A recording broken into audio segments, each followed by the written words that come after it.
La causerie de ce mardi 26 novembre va porter sur deux décisions du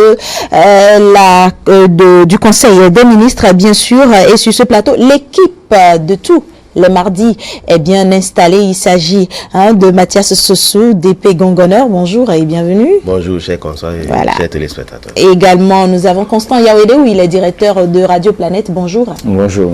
Oui, bonjour, chers téléspectateurs. Et le Gandaro, directeur de publication Le Grand Matin. Bonjour. Bonjour, chers consoeurs. Bonjour à tous. Voilà, merci. Bienvenue à vous tous. Le Conseil des ministres, je le disais tantôt, a décidé le mercredi dernier de lancer des travaux de construction d'ouvrages d'art dans les départements du Mono, du Koufo et dans les collines. Les 10 ouvrages seront réalisés en des points jugés critiques sur certains cours d'eau de ces départements. Eloge Gandaro, comment est-ce que vous appréhendez cette décision du gouvernement? Cette décision vient à point nommé. Oui. Vous savez, nous l'avons toujours dit, un État doit toujours prendre conscience de sa responsabilité et anticiper sur les actions. D'accord. Même si les premières années, l'État ne joue pas son rôle ou ne se rend pas compte qu'il y a des problèmes préoccupants au niveau de la nation, je crois que la responsabilité impose à l'État de vite agir pour que nous n'assistions pas toujours à ces actes qualifiés de médecins après la mort. Parce que la fois passée, nous disions que on a vu ici des gouvernements pour qui, je ne sais pas, c'est un plaisir. Ils pensent que c'est beaucoup plus aider les populations que d'aller présenter les condoléances aux familles des victimes. Alors, en cas de noyade, en cas d'incendie, d'aller assister les populations. Il vaut mieux prévenir que guérir, n'est-ce pas? Donc, la meilleure chose et la meilleure solution qu'un État responsable puisse apporter à des populations qui attendent beaucoup de cet État-là, c'est de pouvoir prévenir le mal, de prévenir les dangers. Donc je pense que le gouvernement du président Talon a dû anticiper. Et les dernières inondations, l'État a pu tirer les enseignements qui s'imposent. Et vous n'avez pas oublié aussi les cas de noyade enregistrés sur certains cours d'eau. Oui. On en parle très souvent, les cas de noyade. Et les populations aujourd'hui n'ont pas les moyens eux-mêmes d'ériger ces infrastructures-là.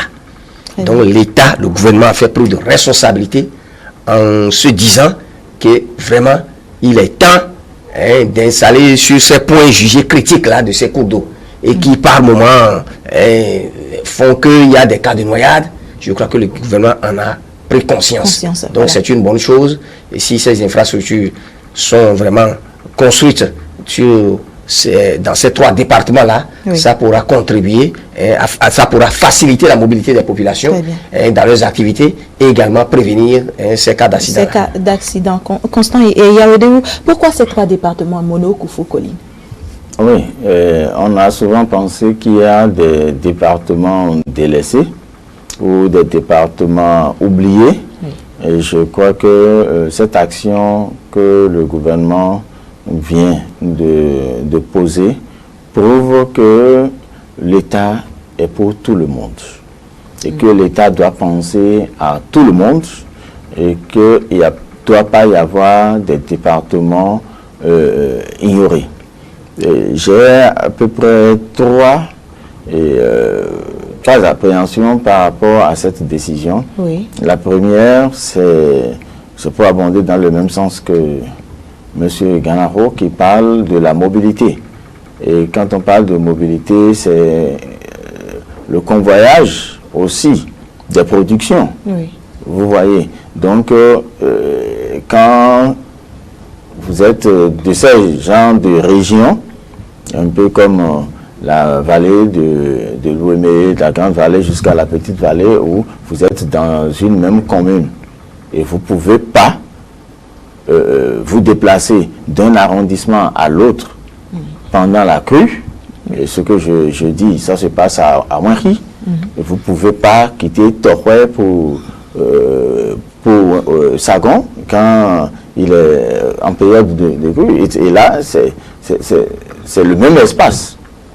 Donc, quand ça isole comme ça, c'est un peu compliqué, sans voir tout ce que ça ravage comme chose. Donc, ça ne permet pas, la situation ne permet pas aux producteurs d'évacuer leur production avant que l'inondation n'arrive et tout ça. Donc, ça va permettre non seulement la mobilité des hommes, mais aussi l'évacuation des productions. Donc, ça va influencer forcément la situation économique.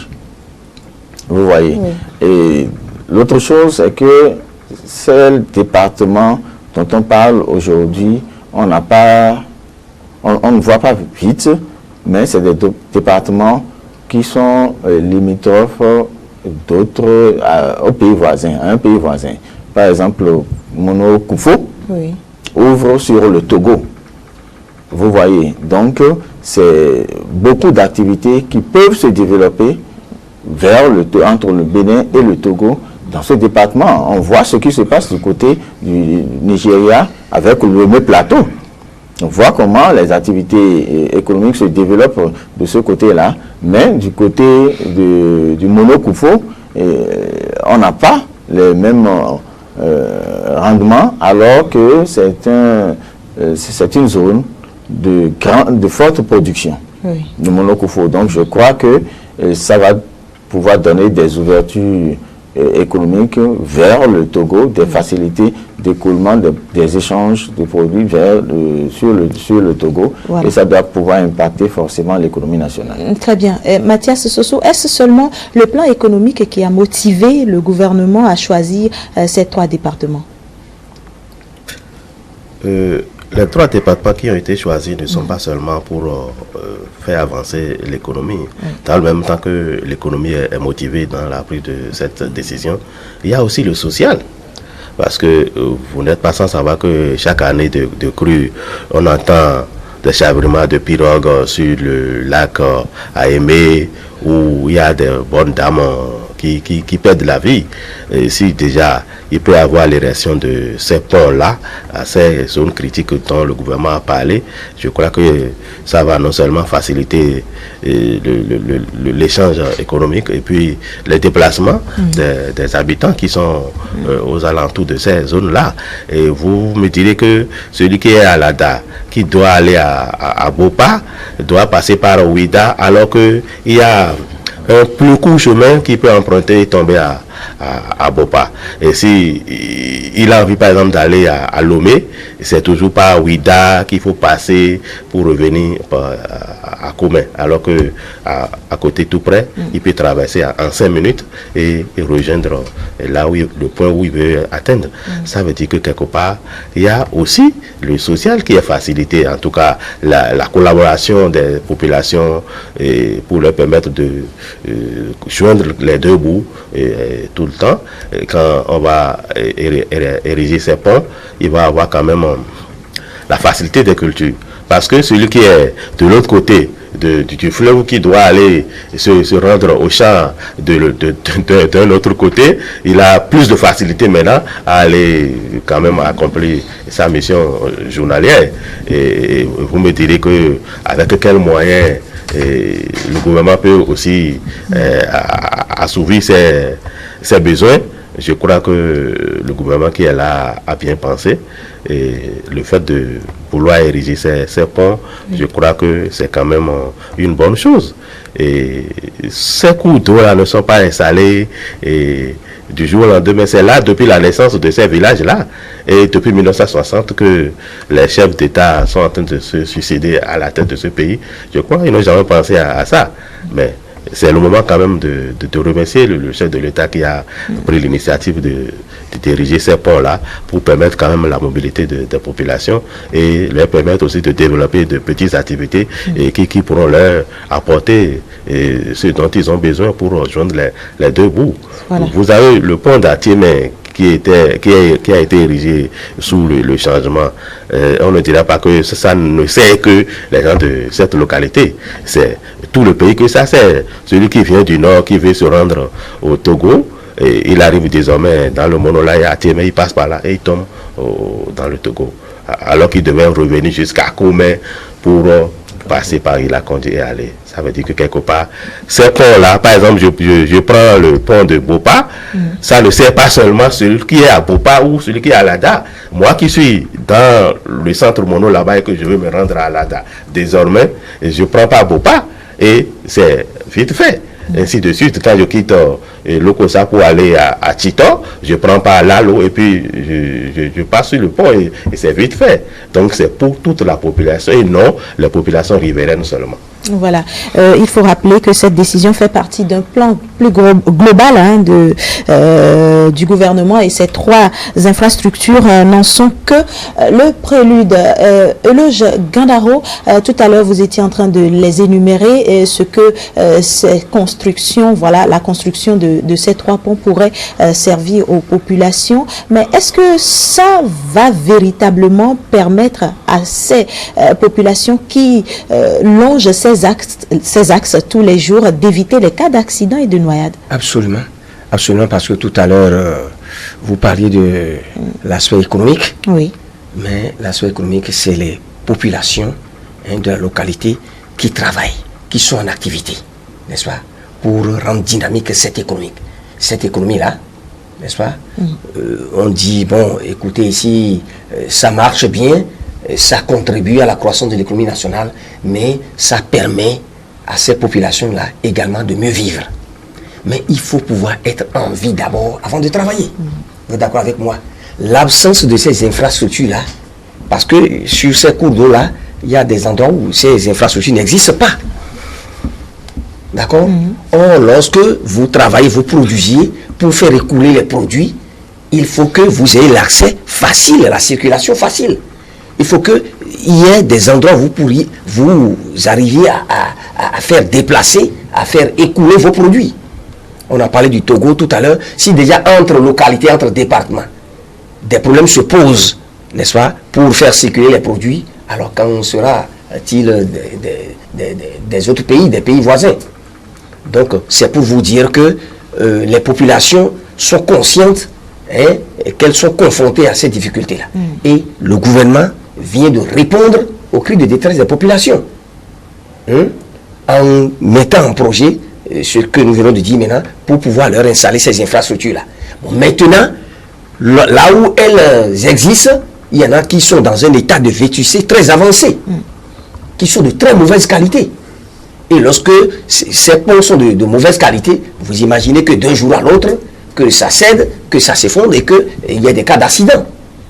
Donc c'est pour vous dire que c'est très important, ça contribue, n'est-ce pas, à accroître l'économie, mais avant ça, il faut que les populations soient en sécurité, puissent circuler librement et en toute sécurité avant de pouvoir rentabiliser leurs activités. Donc le gouvernement vient de faire une œuvre très utile. Oui. L'autre chose sur laquelle je tiens à insister, c'est qu'il s'agit des infrastructures modernes. Oui. Le gouvernement tient compte de la durabilité de ces infrastructures-là. Il ne s'agit pas de construire des ponts pour construire. Parce que nous avons vu dans certaines localités des ponts, mais qui ne durent pas et qui ne sont pas sécurisants, qui ne sont pas construits, n'est-ce pas, en tenant compte des normes en vigueur. Donc c'est pour vous dire que cette fois, des études ont été faites. Et les trois ponts dont il s'agit, c'est des ponts qui seront construits avec du matériel durable, n'est-ce pas, et qui tiennent compte des normes en vigueur.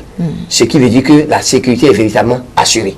Et lorsque c'est ainsi, les populations pourront exercer facilement leurs activités et pourront préserver leurs moyens de subsistance. Voilà, j'allais d'ailleurs en parler ou poser cette question à Constant Yawede, où il s'agit de la qualité. Une chose, c'est de construire, mais une chose, il faut que l'infrastructure soit durable. Oui, il faut que l'infrastructure soit durable et nous sommes en train de constater quand même que tout ce qui se fait aujourd'hui se fait de manière beaucoup plus professionnelle et plus moderne, mais avec beaucoup de rigueur. C'est ça que nous constatons dans tout ce qui est en train de se faire. Parce qu'il ne faut pas oublier aussi que actuellement les matériaux de construction n'ont plus les mêmes qualités que les matériaux que nous utilisions avant. Oui. Vous voyez, donc on ne peut pas demander aux entreprises qui vont faire ces constructions-là d'aller chercher tous les fers qu'ils vont utiliser, d'aller importer alors qu'il y en a sur place. Donc il va falloir aussi que le contrôle de qualité soit assez appliqué pour qu'on n'ait pas, parce que l'entrepreneur aussi ne peut qu'utiliser que le matériel qu'il a à disposition. Donc il faut déjà qu'au niveau de ces matériaux, on ait d'abord la qualité à l'origine pour que l'infrastructure puisse bénéficier d'une bonne qualité. Oui. Donc je crois qu'il faut forcément y veiller davantage. Et aujourd'hui, les normes qui s'imposent obligent les entrepreneurs à se prendre beaucoup plus au sérieux pour éviter. Parce que quand vous construisez aujourd'hui une infrastructure qui commence sous peu à se dégrader, oui, ça veut dire que vous-même, vous n'aurez plus à gagner des marchés dans ce pays ou dans cette dynamique-là. Donc, je crois que la qualité, on ne peut plus douter aujourd'hui parce que les dispositions de passation ou des études des marchés et tout ça, aujourd'hui, il y a beaucoup de normes qui sont imposées aujourd'hui. Donc, je crois qu'il n'y a pas vraiment d'inquiétude. Et à partir du moment où nous sommes en train d'assister à moins d'éléphants blancs, ça veut dire que la pression est faite, la conscience accompagne et nous n'aurons pas des infrastructures bâclées. Voilà. Ça, c'est sûr. Très bien. Mathias Soso, que reste-t-il à faire dans ce sens? Il y a le budget conséquent qu'il faut mettre à la disposition des entrepreneurs pour l'érection de ces ponts-là. Oui. Et parce que vous savez, là où on parle de qualité, on parle d'argent. Et quand on parle de ponts modernes, c'est que c'est des milliards qui doivent être décaissés. Et je vais faire un coucou à mon ami d'en face, Yaoudéo, pour dire que j'ai d'ailleurs un ami qui est de la région Agoni, qui me dit souvent, et vous me permettez, fille, Bouti en Clawadéo, à Koraïkou, ça veut dire que c'est-à-dire que là où les jumeaux que vous avez représentés tout à l'heure en sculpture de bois mettent la main à la hanche, c'est qu'il y a un grand arbre qui a été abattu là. Et c'est pour dire que là où on parle d'érection de ponts modernes, tout ça là, c'est qu'il y a la qualité, mais c'est d'abord l'argent. Et en matière de prévision, je crois que le chef de l'État actuel est en train de faire des bouchées doubles pour quand même respecter ses engagements qu'il a pris à la prise de fonction depuis 2016, en accompagnant quand même ses volontés, des moyens qu'il met à la disposition pour la réalisation de ses objectifs qu'il s'est fixés. Donc, ce qu'il y a, après avoir mis le budget conséquent à la disposition des entrepreneurs, il y a le suivi. La rigueur qu'il faut mettre dans le suivi pour que les trucs soient effectivement réalisés, qu'il n'y ait pas de travail bâclé à ce niveau pour que quelques temps après, on constate encore la détérioration des infrastructures qui sont installées. Très bien, Euloge Gandaro. Tout à fait. Ils ont parlé de suivi et de rigueur. Au point où aujourd'hui, vous entendez les Béninois ou ceux qui ont eu le privilège d'avoir certains marchés, dit attention, avec le président Talon, si vous utilisez 1 franc, vous devez pouvoir le justifier. Voyez-vous? Donc il y a cette prise de conscience-là.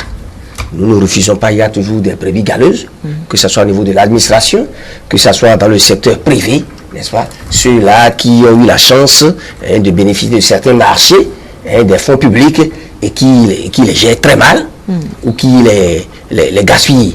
Mais l'essentiel est déjà là, parce que c'est une grande responsabilité pour l'État de suivre. Oui. Lorsqu'on sort l'argent public, lorsqu'on investit l'argent public, on doit pouvoir suivre l'utilisation. Donc vous constatez chaque jour au niveau de la télévision, lorsqu'on vous faites des sorties, des reportages sur certains sites où il y a des chantiers, vous vous rendez compte que ceux qui ont bénéficié de ces marchés-là, les responsables, se lancent dans des explications, s'efforcent de justifier ceci ou cela. Ça veut dire que ce n'est pas du tout facile. L'argent est là, vous le gagnez, vous gagnez les marchés, mais il y a la reddition des comptes, vous devez pouvoir justifier comment cet argent-là a été utilisé. Donc c'est déjà une bonne chose. Si ça continue comme ça, je crois que nous aurons, comme l'a dit tout à l'heure mon confrère Yahweh-Déou, moins d'éléphants blancs. Parce que ce n'est pas normal. Hein, qui trop embrasse mal les traits. Les projets, on les annonce par-ci, par-là. On les voit démarrer, mais ça ne finit jamais. Alors, qu'est-ce que gagnent les populations? Donc, c'est déjà bien que le gouvernement ait déjà le sens d'anticipation en se disant que il ne faut pas attendre qu'il y ait une inondation pour qu'on se mette en chaussure morte pour dire la municipalité travaille pour vous et puis après changer dit la municipalité travaille pour nous et on a le plaisir de se balader dans l'eau pour se faire voir devant les caméras et c'est l'assistance dans ces conditions-là avec des moustiquaires et des médicaments qui est plus important. Non, il faut pouvoir prévenir. Ce serait vraiment le plus grand service que nous puissions rendre aux populations. Et cela est du ressort de l'État, de la grande responsabilité des pouvoirs publics. Et c'est ça, pour que ces infrastructures durent dans le temps, il faut aussi que ces populations observent de bons comportements, non? Absolument. Il faut que les populations comprennent que c'est pour eux. D'abord, je ne sais pas si le président Talon aura passé une fois sur ce pont ou sur toutes les infrastructures qu'il est en train de construire aujourd'hui. Oui. Lui seul peut passer combien de fois avec tout ce qu'il a fait. Donc ce n'est pas pour le chef de l'État, ce n'est pas pour les ministres, mais c'est pour nous, les populations. Et nous devons participer. Parce que si nous ne facilitons pas la tâche aux entrepreneurs, aux entreprises, les travaux vont traîner, mais c'est nous qui n'allons pas vite bénéficier de ça. Ou si on trouve que c'est le moment d'embêter les entreprises pour aller voler les fers, pour aller ramasser les bois, pour aller brûler ci, pour aller brûler ça, ça va traîner et c'est nous, les populations, qui n'allons pas bénéficier de ça. Mais je voulais attirer l'attention sur un fait. Oui. De façon générale, pour dire que c'est vrai qu'un gouvernement doit pouvoir regarder un peu tous les secteurs, mais cette option que le gouvernement a prise, je crois que c'est une bonne option. Il faut au moins souligner ça, parce que aujourd'hui, la communication et la télécommunication, après l'énergie, je crois que c'est le secteur dans lequel il faut forcément investir. À partir du moment où on est en train de régler le problème de l'énergie, il faut la communication, la télécommunication. Oui. Et un gouvernement ne peut pas tout faire, ou qu'un président, au cours d'un mandat, ne peut pas tout faire, il ne peut que prioriser. Et, comme l'a dit M. Ganaro tout à l'heure, l'anticipation. Il faut savoir dans quoi il faut mettre les moyens maintenant pour obtenir certains résultats demain. Donc, vous allez voir si tout ce que nous sommes en train de faire en matière d'asphaltage, tout ce qui se fait aujourd'hui avec l'appui de la Banque mondiale, de la BAD, tout ce que nous sommes en train de développer ici tous les jours, tout ça se mettait en place, vous allez voir que le pays aurait réglé un grand problème et au cours d'autres mandats, on pourrait faire face à d'autres priorités. Je voudrais saluer cette anticipation. Le chef de l'État a dit sur les problèmes de communication. Il faut vraiment mettre l'accent, il faut vraiment régler ce problème et ces désenclavements. Voilà. Ces actes de désenclavement qui sont en train d'être posés sont vraiment à saluer parce qu'il reste encore d'autres régions. Vous allez voir que ces régions vont se développer très rapidement parce qu'ils ont la volonté, ils ont tout, mais ils sont isolés. Et si on peut régler ces problèmes de communication, des problèmes vous allez voir que ça va évoluer très vite, parce qu'avec ça, l'électricité pourra être installée facilement, l'eau potable facilement. Il y aura beaucoup de choses qui pourront se passer, et c'est au grand bonheur des populations. Voilà, nous allons passer au second sujet, recrutement. Le gouvernement a autorisé le recrutement de 1100 agents pour le renforcement de l'armée et de la police. Euleuche Gandaro, de l'emploi pour les jeunes. Beaucoup d'emplois pour les jeunes. D'accord? Oui. Parce que par les temps que nous courons, ce n'est plus facile. Moi, je me rappelle dans les années 70, 80, l'emploi, il y en avait tellement que les parents disaient, écoute, non, tu n'as pas encore l'âge de travailler. Un jeune qui a 18 ans, 17 ans, 16 ans, parfois les parents refusent. Pour dire non. Lorsque tu vas commencer par gagner de l'argent, tu seras voyou, tu feras n'importe quoi, continue les études. Il faut avoir beaucoup de diplômes. Beaucoup de diplômes et aller très loin avant de travailler. Mais les données ont changé avec les mesures du Fonds monétaire international dans les années 80. Je crois que c'est fini ça. C'est fini cette façon de recruter. Vous finissez, vous avez la maîtrise, automatiquement on répartit. Ces jeunes étudiants diplômés là, on les répartit. Qui ira au ministère des Transports, qui ira au ministère de la Santé, qui ira dans certaines directions de sociétés d'État. Et c'était facile. Il y en avait tellement qu'on n'en voulait pas. Et à un moment donné, c'était vraiment difficile de faire le choix. On voulait aller là où il y a beaucoup plus d'argent. D'accord? Aujourd'hui, les données ont changé. C'est très difficile. Donc, je crois que l'État a compris. C'est vrai qu'à côté de la préoccupation liée à l'entrepreneuriat, il faut que les jeunes initient même des projets. Le gouvernement continue de jouer son rôle. Et vous n'allez pas le démentir, c'est, comment dirais-je, un point très important sur lequel le gouvernement du président Talon est en train d'aller. Parce que lorsqu'on parle du social, c'est également ça. Imaginez, 1100 et quelques emplois. 500 jeunes qui seront recrutés au niveau de l'armée et 600 au niveau de la police républicaine. C'est très important. Parce qu'actuellement, lorsqu'il y a question de recrutement de 100, 200, comment dirais-je, agents, vous voyez des milliers de candidats se présenter. Ça veut dire que le problème se pose avec acuité. Mais si nous sommes d'accord que le souci du gouvernement, c'est de régler les problèmes d'emploi et également de répondre aux attentes des populations, il n'y a pas que ça. Parce que c'est des corps très sensibles, la police et la gendarmerie. On n'y va pas seulement pour travailler, parce qu'on veut travailler, c'est l'emploi. Non, attention. Vous n'y allez pas pour vendre de la tomate et du piment. Mais c'est l'armée. Encore que là, c'est pas facile. C'est des corps d'armes. D'accord? Donc, il faut une certaine moralité. Il faut des aptitudes.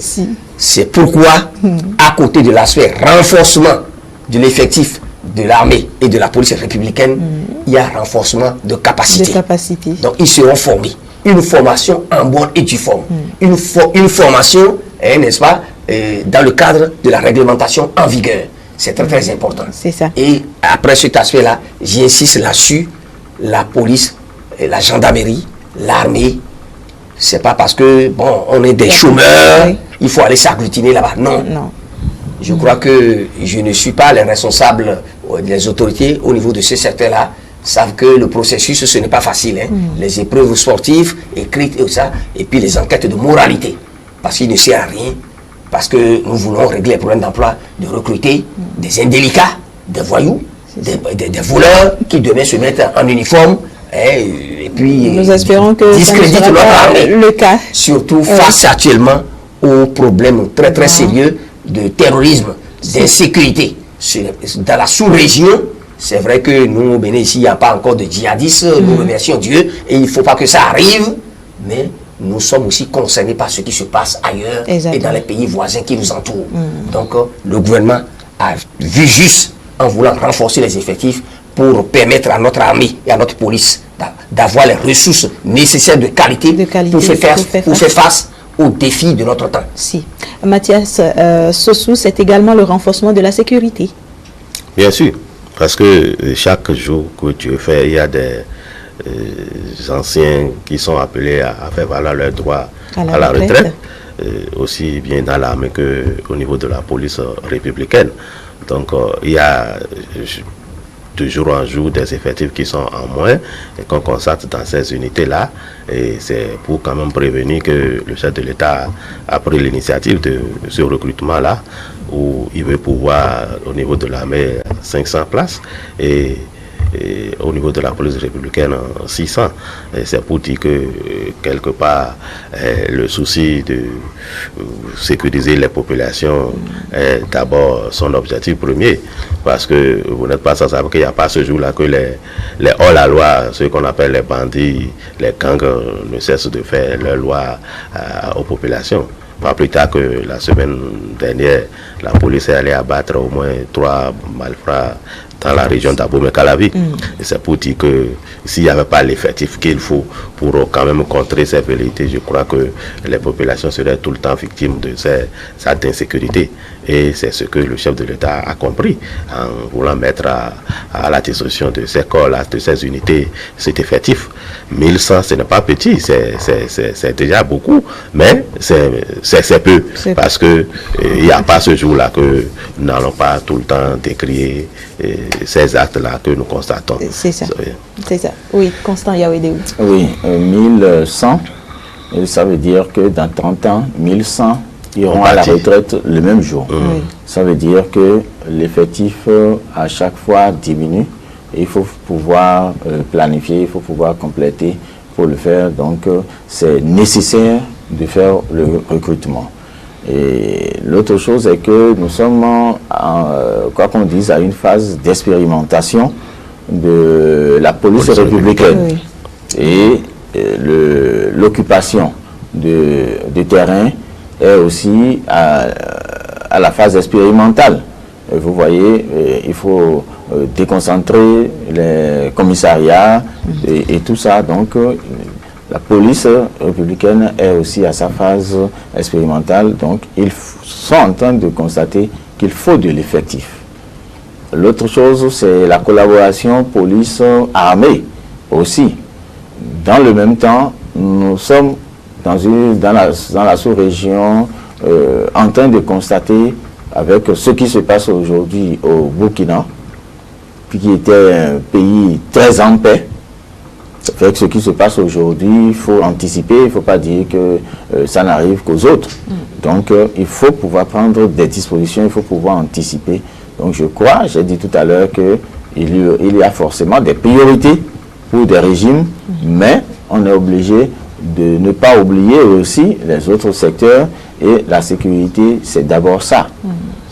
Quand il n'y a pas la sécurité dans un pays, les investisseurs ne viennent pas. Est-ce que cela viendra répondre à la préoccupation des populations, notamment la problématique de l'insécurité? Absolument, parce que moi je suis d'une radio et les gens grognent souvent pour réclamer, les populations même réclament de l'effectif pour leur commissariat et vont même jusqu'à demander que la police collabore autrement avec eux. Ils sont disposés même à collaborer avec la police pour renforcer de manière, même si ce n'est pas de manière formelle, mais d'une certaine manière pour renforcer le contrôle avec la police. Sous le contrôle de la police, la population veut s'organiser et je crois que ça, c'est ce qui est arrivé tout dernièrement, où ce sont ces populations organisées qui ont constaté